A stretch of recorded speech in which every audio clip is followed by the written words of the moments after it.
Good evening students, আশা করি সবাই ভালো আছো। আজকে তোমাদের দ্বিতীয় ভাষা সাহিত্য সম্ভার থেকে একটা নতুন মজার গল্প নিয়ে আমি চলে এসেছি। তো গল্পটি হলো লেখক ত্রৈলোক্যনাথ মুখোপাধ্যায়ের লেখা কঙ্কাবতী। তো এই কঙ্কাবতীর নামটা শুনে আগে তোমাদের মাথায় কি আসছে বলো? যে কোনো এক রাজকুমারীর নাম হবে, যে কোনো রূপকথার গল্পগুলোর কথা মনে পড়ছে, তাই না? যেগুলো আমরা ছোটবেলায় দিদা ঠাকুমাদের থেকে শুনেছিলাম। তো এই নামটা শুনে সেগুলোই প্রথমে আমাদের মাথায় আসে, তাই না? এবং এই নামটার সঙ্গে আরো কিছু রূপকথার গল্পের রাজকুমারীদের নামও মাথায় আসে। হ্যাঁ, যেমন বলো, তোমরাও বলো কিছু নাম। হ্যাঁ, কলাবতী রাজকন্যা, বা পাতালকন্যা, মণিমালা, বা কাঞ্চনমালা, কিরণমালা। কিরণমালার সঙ্গে তো তোমরা পরিচিত, মানে কিরণমালার গল্পের সঙ্গে, তাই না? একটা সময় সিরিয়াল আকারেও তো দেখাতো টিভিতে। তোমরা তো ছোটবেলায় নিশ্চয়ই দেখেছো। এছাড়াও টিভিতে দেখা ছাড়াও তোমরা কার্টুন হিসাবে ছোটবেলায়ও দেখেছো, মানে সিরিয়াল বাদে, বা আহ ছোটবেলায় দিদা ঠাকুমাদের থেকে শুনেছো, তাই না?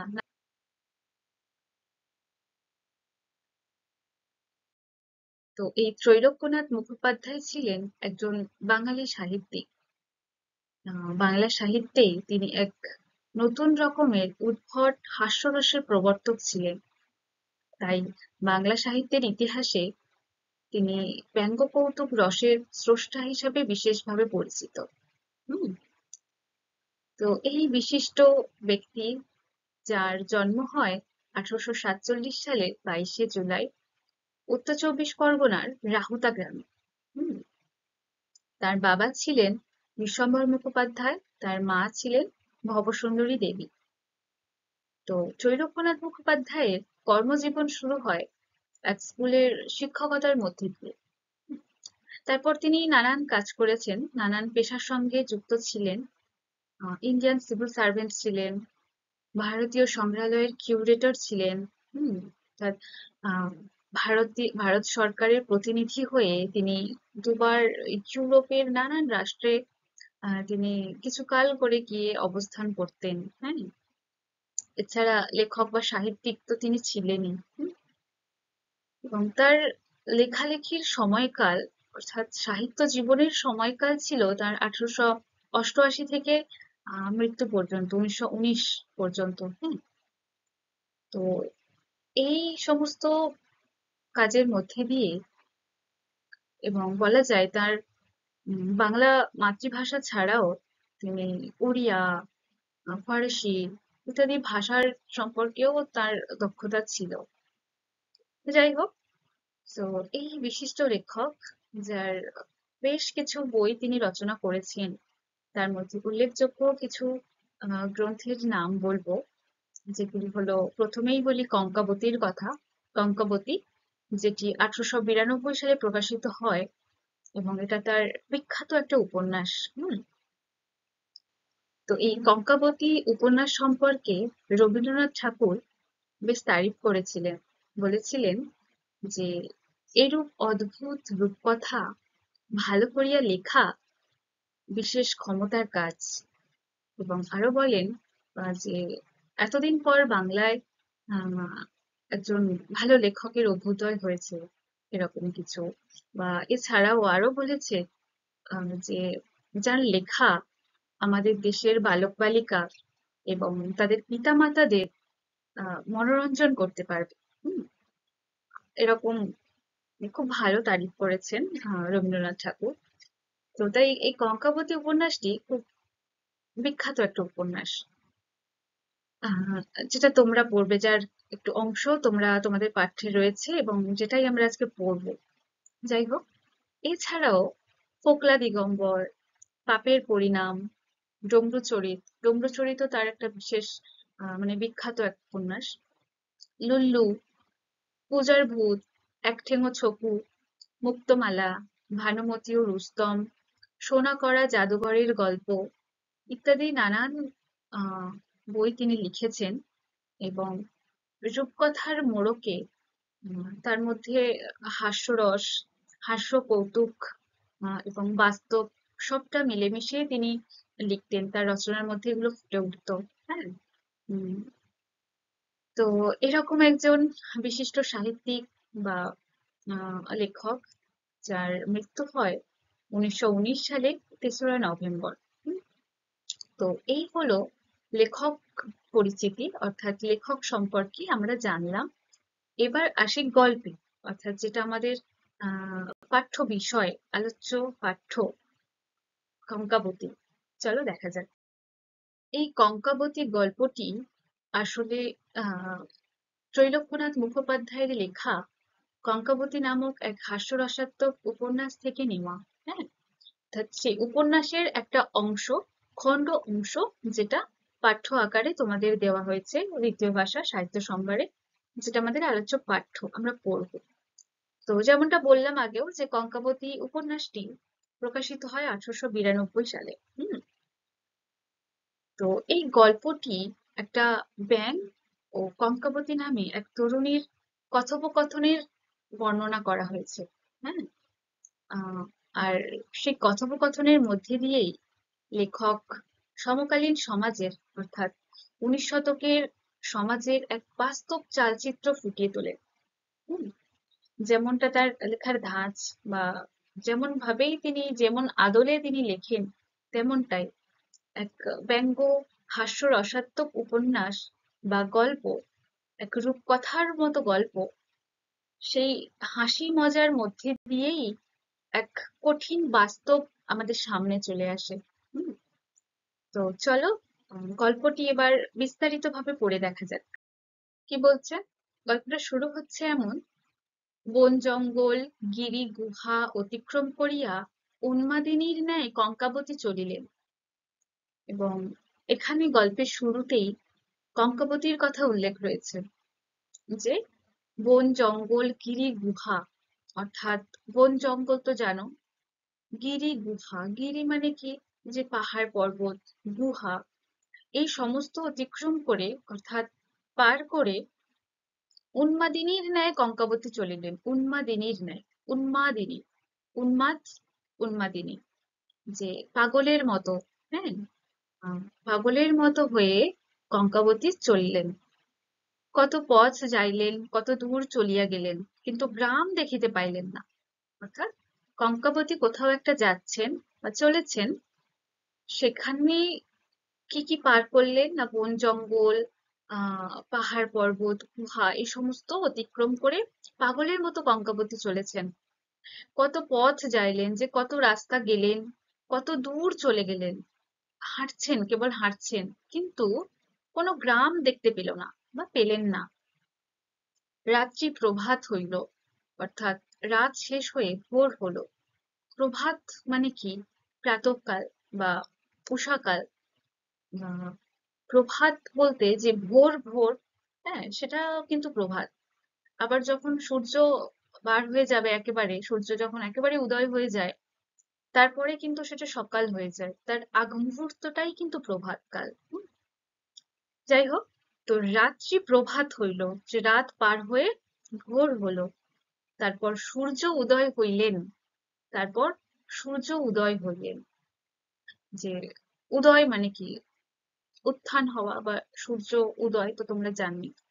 তো রাত পার হয়ে ভোর হলো, তারপর ভোর পেরিয়ে সূর্য উদয় হলো। এবং দেখো এখানে সূর্যকেও কতটা সম্মান দিয়ে বলেছেন যে হইলেন। লেখক সূর্যকেও আহ সম্মান দিয়ে বলছেন যে, আছে হিন্দু শাস্ত্র মতে সূর্যকে দেবতা হিসেবেও মানা হয়, সূর্য দেবতা বলা হয়। তো সেই অর্থেই হয়তো লেখক এখানে সূর্যকে একটা সম্মান আকারে বলেছেন। তাই জন্য বললেন যে সূর্য উদয় হইলেন। তারপর দিন বাড়িতে লাগিল, তবুও জনমানবের সহিত তাহার সাক্ষাৎ হইল না। তিনি হাঁটছেন, কেবল হাঁটছেন। হ্যাঁ, যে বন জঙ্গল পার হয়ে পাহাড় পর্বত পার হয়ে চলেছেন চলেছেন, কত পথ অতিক্রম করে ফেলেছেন, কত দূর চলে গেছেন, রাত পার হয়ে ভোর হলো, ভোর পার হয়ে সূর্য পার হয়ে গেল, মানে সূর্য উদয় হয়ে গেল, দিন বাড়তে লাগলো, কিন্তু তবুও তিনি কোনো জনমানবের সাথে তার দেখা হইল না, মানে দেখা হলো না। হুম। কি করি, কোন দিকে যাই, কাহাকে জিজ্ঞাসা করি? কঙ্কাবতী এইরূপ চিন্তা করিতেছেন, এমন সময় সম্মুখে একটি ব্যাঙ দেখিতে পাইলেন। হুম। যে যেতে যেতে যে কোনো জনমানব বা কোনো মানুষের সাথে দেখা হচ্ছে না, কোথায় যাবে কি করবেন তিনি বুঝে পাচ্ছেন না। তো কি করি, কোন দিকে যাই, এরকমটা, বা কাকে জিজ্ঞাসা করব, কাউকে তিনি দেখতে পাচ্ছেন না, এরকমটা তিনি মনে মনে চিন্তা করছেন। এমন সময় সামনে একটা ব্যাঙ দেখতে পেলেন তিনি। হুম। ব্যাঙের অপূর্ব মূর্তি, সেই ব্যাঙটার অপূর্ব মূর্তি কেমন না, সেই অপূর্ব মূর্তি দেখিয়া কঙ্কাবতী বিস্মিত হইলেন। একটি ব্যাঙ দেখতে পেলেন এবং সেই ব্যাঙটা অপূর্ব মূর্তি ধারণ করে আছে, এবং ব্যাঙের সেই মূর্তি দেখে কঙ্কাবতী বিস্মিত হয়ে গেলেন, অবাক হয়ে গেলেন। হ্যাঁ। ব্যাঙের মাথায় হ্যাট, গায়ে কোট, কোমরে প্যান্টুলেন, ব্যাঙ সাহেবের পোশাক পোশাক পরিয়াছেন। যে সেই ব্যাঙ কেমন মূর্তি ধারণ করেছেন, যে ব্যাঙ একটা সাহেবের পোশাক পরিয়াছেন, যে মাথায় হ্যাট পরেছেন, অর্থাৎ মাথায় টুপি পরেছেন, গায়ে কোট পরেছেন, কোমরে প্যান্টুলেন পরেছেন, আর এই সবটা মিলিয়ে এই এই পোশাকগুলো কাদের পোশাক? না, সাহেবের পোশাক। অর্থাৎ সেই সময়, গল্পটা তো 1892 এ লেখা, বা উপন্যাসটি 1892 এ প্রকাশিত হয়, মানে সেই সময় লেখা। তো সেই সময় কি আমাদের পরাধীন ভারতবর্ষ, বা সেই সময় ইংরেজদের অধীনে ছিল আমাদের ভারতবর্ষ। তো সেই সময় কি ইংরেজরাই তো ভারতে থাকতো। তো তাদেরকে ফলো করে, তাদের কে মানে তাদের মতোই সেজেছে ব্যাঙটা, মাথায় হ্যাট, গায়ে কোট, কোমরে প্যান্টুলুন এরকম পরে সে সাহেব সেজে দাঁড়িয়ে আছে। হ্যাঁ। ব্যাঙকে আর চেনা যায় না, ব্যাঙ যে এই সাহেবের পোশাক পরেছে, তাতে তাকে আর চেনা যায় না। রংটি কেবল ব্যাঙের মতো আছে, সাবান মাখিয়াও রংটি সাহেবের মতো হয় নাই। হুম। তো ব্যাঙ তো ব্যাঙই না, ব্যাঙ যতই সাহেবের পোশাক পরুক, সে কি সাহেব হয়ে যাবে? তা নয়। শুধু সেজন্য ব্যঙ্গ করেই বলছেন লেখক এখানে, যে রংটি কেবল ব্যাঙের মতো আছে, সে সাহেবের পোশাক পরেছে সব, কিন্তু যে ব্যাঙ যেরকম কালার হয়, মানে ব্যাঙ যেমন রঙের হয় তেমন রঙেরই রয়েছে। হ্যাঁ। অনেক সাবানও মেখেছে, কিন্তু সাবান মেখেও আহ তার ব্যাঙের গায়ের রং সাহেবের মতো হয়নি, সেই ব্যাঙের মতোই রয়েছে। হুম। আর পায়ে জুতা এখনো কেনা হয় নাই, অর্থাৎ ব্যাঙের পায়ে যে জুতোটা, সে মানে সাহেবরা যেমন জুতো পরেন সেরকম জুতোটা তার কেনা হয়নি। হ্যাঁ। ইহার পর তখন কিনিয়া পরিবেন, যে এরপর হয়তো তিনি উম, সাহেবের জুতোটাও কিনে পরবেন। হুম। যে হ্যাট, কোট, প্যান্ট সবকিছুই পরেছেন সাহেবের মতো, তো জুতোটাও হয়তো কিনে পরবেন, এরকমটা বলছে। আপাতত সাহেবের সাজ সাজিয়া দুই পকেটে হাত রাখিয়া সদর্পে ব্যাঙ চলিয়া যাইতেছে। তো কঙ্কাবতী কি দেখতে পাচ্ছেন, যে আপাতত সাহেবের সাজ সেজে সেই ব্যাঙটি দুই পকেটে হাত ঢুকিয়ে বা হাত রেখে সদর্পে চলে যাচ্ছে ব্যাঙটি। সদর্পে মানে কি, যে অহংকার বা দাম্ভিক ভাবে উম সে চলে যাচ্ছে। এই অপূর্ব মূর্তি দেখিয়া এই ঘোর দুঃখের সময়ও কঙ্কাবতীর মুখে ঈষৎ একটু হাসি দেখা দিল। অর্থাৎ আমরা এখানে বুঝতে পারছি যে কঙ্কাবতী ভারী দুঃখী হয়ে পাগলের মতো চলেছেন। হুম। তো সেই দুঃখের কারণ এখন জানা যায়নি, তবে এটুকু জানলাম আমরা যে কঙ্কাবতী ভারী দুঃখী। তো যাই হোক, কঙ্কাবতীর এরকম ঘোর দুঃখের সময়েও ব্যাঙের এরকম মূর্তি দেখে, ব্যাঙের এরকম সাজ দেখে কঙ্কাবতীরও হাসি পেয়ে গেল। হুম। হালকা একটু তার মুখেও হাসি দেখা দিল দুঃখের মধ্যেও। কঙ্কাবতী মনে করিলেন, ইহাকে আমি পথ জিজ্ঞাসা করি। যেহেতু কঙ্কাবতী কাউকেই দেখতে পাচ্ছেন না, তাই বাধ্য হয়ে ব্যাঙকে দেখতে পেয়েছেন, সেজন্য মনে করলেন যে এই ব্যাংকেই তাহলে পথ জিজ্ঞাসা করি যে কোথায় লোকালয় বা কোথায় জনমানবের দেখা যাবে, গ্রাম কোথায়, এরকমটা জিজ্ঞাসা করার কথা ভাবছেন। তাই কঙ্কাবতী জিজ্ঞাসা করিলেন, ব্যাঙ মহাশয়, গ্রাম কোন দিকে? কোন দিক দিয়া যাইলে লোকালয়ে পৌঁছিব? হুম। কঙ্কাবতী তখন ব্যাংককে জিজ্ঞাসা করলেন যে ব্যাঙ মহাশয় বলেই কিন্তু কথা বলেছেন কঙ্কাবতী। একটা সম্মান রেখেই তো বলেছেন, সম্বোধন করে তো বলেছেন, মহাশয় বলে সম্বোধন করেছেন, বলে জিজ্ঞাসা করছেন যে গ্রাম কোন দিকে, কোন দিক দিয়া যাইলে লোকালয়ে পৌঁছিব, যে কোন দিক থেকে গেলে আমি লোকালয়ে পৌঁছাতে পারবো। হুম। ব্যাঙ উত্তর করিলেন, হিটমিট ফ্যাক্ট। হুম। ব্যাঙ তার উত্তরে এরকম একটা অদ্ভুত কথা বলছেন, হিটমিট ফ্যাক্ট বলে। কঙ্কাবতী বলিলেন, ব্যাঙ মহাশয়, আপনি কি বলিলেন তাহা আমি বুঝতে পারিলাম না। সে কঙ্কাবতী তো বুঝতেই পারলেন না যে কি বলছে এটা, পিরিং বিরিং করে। তো যে তাই আবার বলছেন কঙ্কাবতী, এবং সম্বোধন করেই বলছেন কিন্তু, যে ব্যাঙ মহাশয়, আপনি কি বললেন তা আমি বুঝতে পারলাম না। হুম। ভালো করিয়া বলুন, অর্থাৎ ভালো করে বলুন। আমি জিজ্ঞাসা করিতেছি, কোন দিক দিয়া যাইলে গ্রামে গিয়া উপস্থিত হইতে পারা যায়। যে কঙ্কাবতী ভাবছেন যে ব্যাঙ মহাশয় হয়তো আমার কথা বুঝতে পারেননি, তাই হয়তো কি বলে ফেলেছেন। তাই আবার সেটা খোলসা করেই বলছেন যে আমি আমি জিজ্ঞাসা করছি যে কোন দিক দিয়ে গেলে গ্রামে গিয়ে উপস্থিত হওয়া যায় বা হতে পারা যায়। হ্যাঁ। ব্যাঙ বলিলেন, হিসফিস ড্যাম। আবার তেমন একটা অদ্ভুত উত্তর দিলেন, হিসফিস ড্যাম। কঙ্কাবতী বলিলেন, ব্যাঙ মহাশয়, আমি দেখিতেছি আপনি ইংরেজি কথা কহিতেছেন। তো এইরকম অদ্ভুত কথা শুনে কঙ্কাবতী বলছেন, বা কঙ্কাবতী এটুকু বুঝতে পারছেন যে ব্যাঙ ইংরেজিতে কথা বলার চেষ্টা করছেন। হুম। তাই আবার সম্বোধন করেই বলছেন যে আমি দেখছি আপনি ইংরেজিতে কথা বলছেন, আমি ইংরেজি পড়ি নাই, আপনি কি বলিতেছেন তাহা আমি বুঝিতে পারিতেছি না, অনুগ্রহ করিয়া যদি বাংলা করিয়া বলেন তাহা হইলে আমি বুঝিতে পারি। তো কঙ্কাবতী এটুকু বুঝতে পারছেন যে ইংরেজিতে বলছেন, কিন্তু তিনি বুঝতে পারছেন না। তাই আবার ব্যাংকে আবার বলছেন যে আমি ইংরাজি পড়িনি, আমি, আপনি কি বলছেন আমি সেটা বুঝতে পারছি না, অনুগ্রহ করে অর্থাৎ দয়া করে যদি বাংলা করে বলেন তাহলে আমি বুঝতে পারি। হুম। ব্যাঙ এদিক ওদিক চাহিয়া দেখিলেন, অর্থাৎ যখন এরকমটা বললেন কঙ্কাবতী, তখন ব্যাঙ এদিক ওদিক একটু তাকিয়ে দেখলেন, দেখিলেন যে কেউ কোথাও নাই। হ্যাঁ, যখন এদিক ওদিক চকমক করে দেখলেন, তখন দেখলেন যে কেউ কোথাও নেই।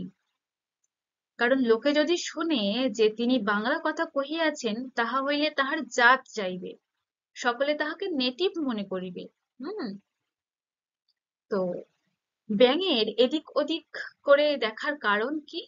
কারণ লোক যদি শুনে ফেলে যে ব্যাঙ বাংলা ভাষায় কথা বলছেন, তাহলে তার জাত চলে যাবে। হুম। জাত বলতে ধর্ম হিসাবে জাত নয়, এখানে জাত বলতে তিনি যে সাহেব সেজেছেন, নিজেকে ইংরেজ জাতির মতো মনে করছেন, তিনি বাঙালি জাতির আহ নিজেকে ভাবতে চাইছেন না, নিজে ইংরেজ জাতির কথা ভাবছেন। তাই সেরকম ইংরেজদের মতো গোঁজামিল দিয়ে, মানে ইংরেজদের ভাষায় আর কি, ইংরেজি ভাষায় কিছু গোঁজামিল দিয়ে সেরকম কিছু ভাষা বলার চেষ্টা করছেন। এবং আহ, যখন বাংলায় কথা বলতে বলছেন কঙ্কাবতী, তাই তিনি এদিক ওদিক করে দেখছেন যে যদি কোনো লোক তাকে বাংলা ভাষা বলতে শুনে ফেলেন, তাহলে তার জাত চলে যাবে, সকলে তাকে নেটিভ মনে করবে। নেটিভ মানে কি? যে স্থানীয়। হুম। একজন স্থানীয় অর্থাৎ যে দেশে, একটা নির্দিষ্ট দেশে যার জন্ম এবং সেখানকার আশেপাশের আহ বাসিন্দাদের সঙ্গে তার একটা সম্পর্ক থাকবে, এরকম। তো অর্থাৎ এই দেশের, এই দেশীয় সে, হ্যাঁ, এখানকার স্থানীয় সে। তো সেটাই সে নিজেকে মনে করতে চান না, বা তিনি মনে করতে চান না। হুম। তাই বলছেন সকলে তাহাকে নেটিভ মনে করিবে, অর্থাৎ সকলে তাহলে মানে সবাই তাহলে তাকে এ দেশের মনে করবে, যে এখানকার এই স্থানীয় মনে করবে, সেটা তিনি একদমই চান না। তারপর যখন দেখিলেন কেহ কোথাও নাই, তখন বাংলা কথা বলিতে তাহার সাহস হইল। হ্যাঁ, তারপর যখন এদিক ওদিক তাকিয়ে দেখলেন যে কেউ কোথাও নেই, তখন বাংলা কথা বলতে তার একটু সাহস হলো। হুম।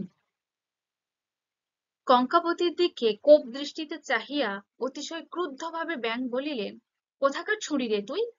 আ গেল যা, দেখিতেছিস আমি সাহেব, তবু বলে ব্যাঙ মশাই ব্যাঙ মশাই। কেন, সাহেব বলিতে তোর কি হয়? হ্যাঁ, তো এইবারে এই যে কঙ্কাবতী এটা সম্বোধন করে, এটা সম্মানার্থে তাকে ব্যাঙ মহাশয় বলে বলেছেন, তবুও তার হচ্ছে না। তো কঙ্কাবতীর দিকে কোপ দৃষ্টিতে চাইছে, অর্থাৎ ক্রুদ্ধভাবে তাকিয়ে। হ্যাঁ, তো এখানে দেখো যে শব্দার্থগুলো দেওয়া হয়েছে এখানে, ক্রুদ্ধ দৃষ্টিপাত মানে কোপ দৃষ্টিতে মানে ক্রুদ্ধ দৃষ্টিপাতে। তো এখানে বানানটা এরকম দেখাচ্ছে কারণ কয় রফলা হ্রস্বও হয়, কিন্তু টাইপিং এর জন্য এরকমই দেখাচ্ছে, ঠিক আছে। যাই হোক, তো সে খুব রেগে বা মানে ব্যাঙ খুব রেগে কঙ্কাবতীর দিকে তাকাচ্ছেন, রেগে রেগে তাকাচ্ছেন এবং রেগে রেগে বলছেন যে কোথাকার ছুরি রে তুই, অর্থাৎ কোথাকার মেয়ে তুই? আর গেল যা, দেখছিস আমি সাহেব, তবু বলছিস যে ব্যাঙ মশাই ব্যাঙ মশাই করে বলছিস কেন, সাহেব বলতে তোর কি হয়? যে কেন, দেখতে পাচ্ছিস তো আমি সাহেব।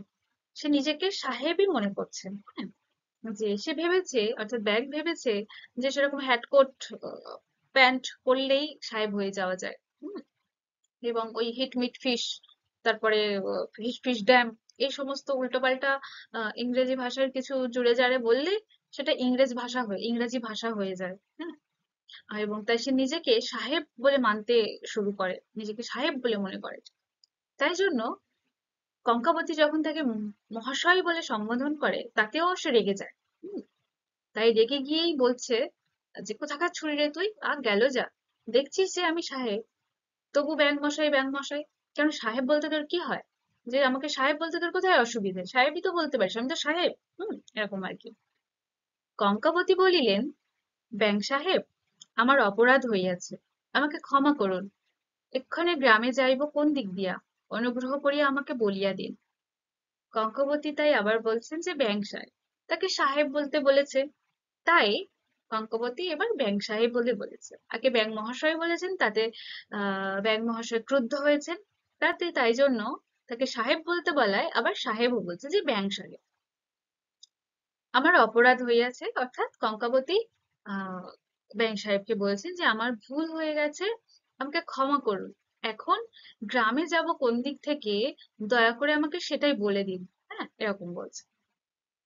এই কথা শুনিয়া ব্যাঙ আরো জ্বলিয়া উঠিলেন, আরো ক্রোধাবিষ্ট হইয়া বলিলেন, মলো যা, এ হতভাগা ছুরির রকম দেখ, মানা করিলেও শুনে না, কথা গ্রাহ্য হয় না, কেবল বলিবে ব্যাং ব্যাং ব্যাং। কেন, আমার নাম ধরিয়া ডাকিতে কি মুখে ব্যথা হয় নাকি?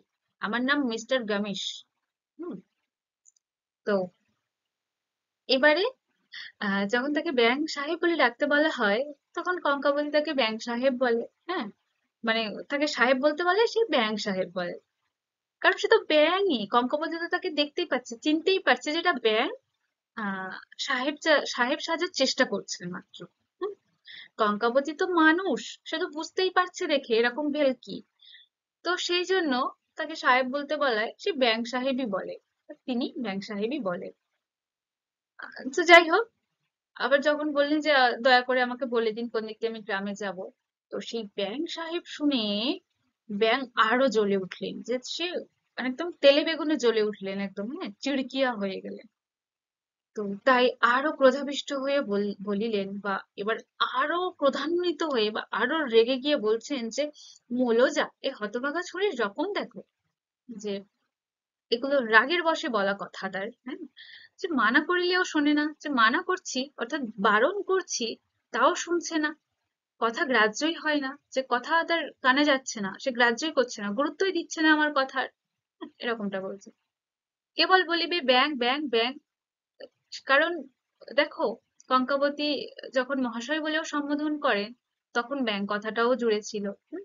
আবার যখন সাহেব বলেও সম্বোধন করেন তখন ব্যাঙ কথাটাও জুড়ে ছিল। ওই যে বললাম, কারণ কঙ্কাবতী তো চিনতেই পারছেন যে এটা ব্যাঙ, তাই জন্য সবকিছুর শুরুতে একটা ব্যাঙটাও যুক্ত করছেন। তো এটাতেই ব্যাঙ মহাশয়ের ভীষণ রাগ। তাই বলছেন যে শুধু ব্যাঙ ব্যাঙ ব্যাঙ, হ্যাঁ, আমার নাম ধরিয়ে ডাকিতে কি মুখে ব্যথা হয় নাকি? আমার নাম মিস্টার গামিশ। জি। তাই বলছি যে আমার নাম ধরে ডাকতে কি মুখে ব্যথা হয়? এবার বলে ব্যাং তার নাম বলছেন, কি নাম? মিস্টার গামিশ। গামিশ। তো দেখা যাক এবার কি হয়। কঙ্কাবতী বলিলেন, মহাশয়, আমার অপরাধ হইয়াছে, না জানিয়া অপরাধ করিয়াছি, আমাকে ক্ষমা করুন। কঙ্কাবতী আবার ক্ষমা চাইছেন। হুম মহাশয় বলেই সম্বোধন করেই বলছেন যে আমার ভুল হয়েছে, না জেনে আমি ভুল করেছি, অপরাধ করেছি, আমাকে ক্ষমা করুন। এক্ষণে মিস্টার গামিশ, আমি লোকালয়ে যাইব কোন দিক দিয়া তাহা আমাকে বলিয়া দিন। আমার নাম কঙ্কাবতী। তো এবার কঙ্কাবতী তার ভুল শুধরে নিয়ে বলছেন যে এক্ষণে মিস্টার গামিশ, আমি লোকালয়ে যাইব কোন দিক দিয়া আমাকে বলিয়া দিন। অর্থাৎ যে মিস্টার গামিশ, আমি এখন লোকালয়ে যাব কোন পথ দিয়ে বা কোন দিক দিয়ে আমাকে বলে দিন। আমার নাম কঙ্কাবতী বলে কঙ্কাবতী নিজের পরিচয় দিলেন। উম, বড় বিপদে আমি পড়িয়াছি। কঙ্কাবতী বলছেন যে আমি বড় বিপদে পড়েছি, প্রাণের পতিকে আমি হারিয়েছি। অর্থাৎ প্রাণের পতি অর্থাৎ তার স্বামীকে সে হারিয়েছে, তিনি হারিয়েছেন। হুম পতির চিকিৎসার নিমিত্ত আমি গ্রাম অনুসন্ধান করিতেছি। অর্থাৎ তার স্বামীর চিকিৎসার জন্য, নিমিত্ত জন্য উদ্দেশ্যগুলো বোঝায় যে আমি আমার স্বামীর চিকিৎসার জন্য গ্রাম অনুসন্ধান করিতেছি, অর্থাৎ গ্রাম খুঁজছি। হুম রতিমাত্র বিলম্ব আর করিতে পারি না। রতিমাত্র মানে বিন্দু মাত্র, মানে এক ফোঁটা আর দেরি করা যাবে না। বিলম্ব মানে দেরি, তোমরা জানোই যে এক বিন্দু বিলম্ব, অর্থাৎ এক ফোঁটা আর দেরি করা যাবে না, বা আমি এক ফোঁটা দেরি করতে পারি না। আমি খুব বিপদে পড়েছি, আমার স্বামীকে আমি হারিয়েছি এবং স্বামীর চিকিৎসার জন্য আমি গ্রাম হচ্ছি, আমি দেরি করতে পারবো না। এই হতভাগিনীর প্রতি দয়া করিয়া বলিয়া দিন কোন দিক দিয়ে আমি গ্রামে যাই। কঙ্কাবতী অনুরোধের স্বরে আহ তাকে বলছেন, সেই মিস্টার গামিশকে, যে হতভাগিনীর প্রতি দয়া করে বলে দিন কোন দিক থেকে আমি গ্রামে যাব। হুম কঙ্কাবতী তাহাকে সাহেব বলিলেন, কঙ্কাবতী তাহাকে মিস্টার গামিশ বলিয়া ডাকিলেন। সেজন্য ব্যাঙের শরীর শীতল হইল, রাগ একেবারে পড়িয়া গেল। হ্যাঁ? কঙ্কাবতী যে তাকে সাহেব বললেন, তারপর মিস্টার গামিশ নাম ধরেই ডাকলেন, হ্যাঁ, তো এসবে আহ ব্যাঙ যে চটে গেছিলেন আহ কঙ্কাবতীর ওপর, সে রাগটা তার একেবারে ঠান্ডা হয়ে গেল। রাগ একেবারে পড়ে গেল, তার শরীর ঠান্ডা হয়ে গেল।